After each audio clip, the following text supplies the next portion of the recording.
Hello and welcome back to another YouTube video. Now in today's video I'm going to show you how I upcycled my old granddad's drill box into a Harry Potter trunk. As you can see, it was my grandfather's. He used it to carry his drill bits and other tools, so it's about 25 to 30 years old, possibly even older.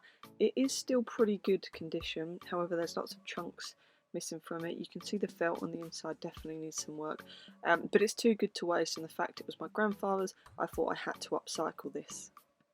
I'm going to show you the process of how I upcycled this and the materials that I used. Overall, this probably cost me about £10 to £15, if that. I used all the resources I had at home, so let's take you along for the journey and see how it turns out. So the first step obviously is to clean it and get all those many years of grit and dirt off. You can use either sugar soap or an antibacterial with hot, warm, soapy water. Heads up, you need some old clothes because it was filthy if you are upcycling an older item. Next, I did sand down the box. Now I did have an electrical sander, but you can do it by hand, whichever one you prefer. So I gave it an overall sanding down to try and smooth out some of the crevices. You can really see the age on the box here and just how much it was used because it was a practical item for work. So give it a good sand, make sure you're getting all the crevices and make sure you do every single side.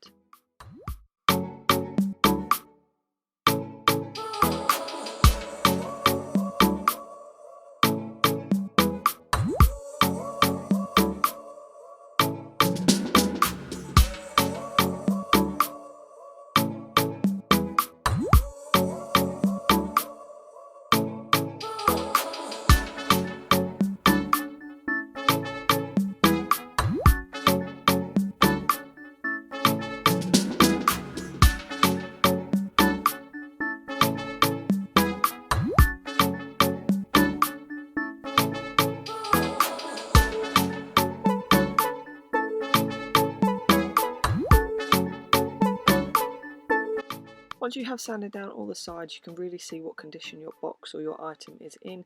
And like I said at the very start, this was a drill box, and you can see where they have drilled through, whether they were practicing or just kind of messing it up. But there are some lumps and chunks taken out of it, which I was aware of. So the next step is to get some filler. You can pick this up in a pound shop, B&M, Wilkinson's, a really cheap filler. Now I do apologise, I am not very good at this, but I make it work for me, so I just found some random tools in the shed and filled in all the holes. It's that simple. My top tip would be use more filler than you need, so I started to use kind of tiny little bits, but actually if you overfill it, it's a lot easier. But make sure you get all the gaps and fill in all those hidden bumps and lumps that you found through sanding.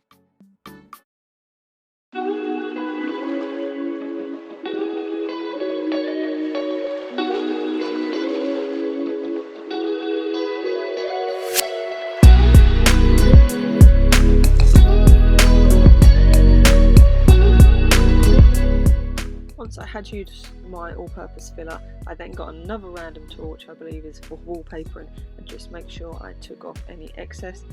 Later on obviously I will sand it down, but I just took the excess. That was dried within kind of the first 10 minutes. I did overall leave this to dry for about an hour. You don't need to leave it that long, but I went and got a cup of tea, so leave it to dry before you start to take off any excess that you've got on the box or item. Any excess is going straight onto the ground, and as I'm outside it doesn't matter too much, so just make sure if you're doing it inside you keep your area nice and clean. But I did sweep up afterwards, so don't worry. But now I've taken off any excess and made sure I did it from different angles. It's always good to get a different viewpoint and a different angle before I actually sanded down again the final box. Now this, I used a grittier sandpaper, so a higher volume one, just to make sure I really smoothed it out, got rid of the final excess before we move on to the painting phase. This bit I'll take your time with.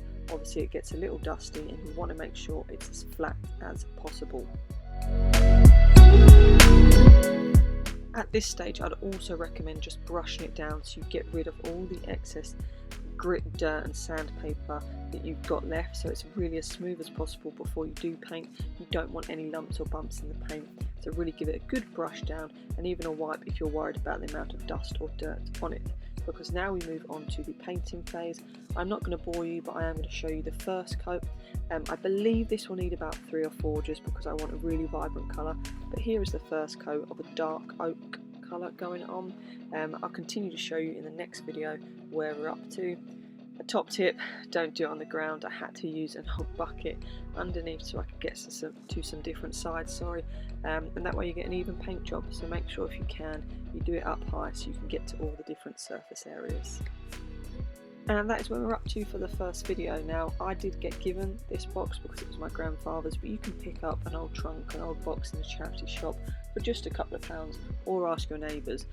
This is going to be part 1. If you would like to see part 2, please do like, comment and subscribe so I know you want to see the finished item. In the next video I will show you where we're up to after a next couple of coats, but this is just the first coat and this is all the prep work that's gone into it. I do hope you enjoyed the video, and like I said, if you would like to see more, please do comment, like and subscribe so you can see the finished item. Also, if you do make one yourself or you start to create one, then make sure you tag me. You can follow me on Instagram because I would love to see your creations and to see your DIY whilst you're at home. Thanks for watching, and hopefully I'll see you in the next video.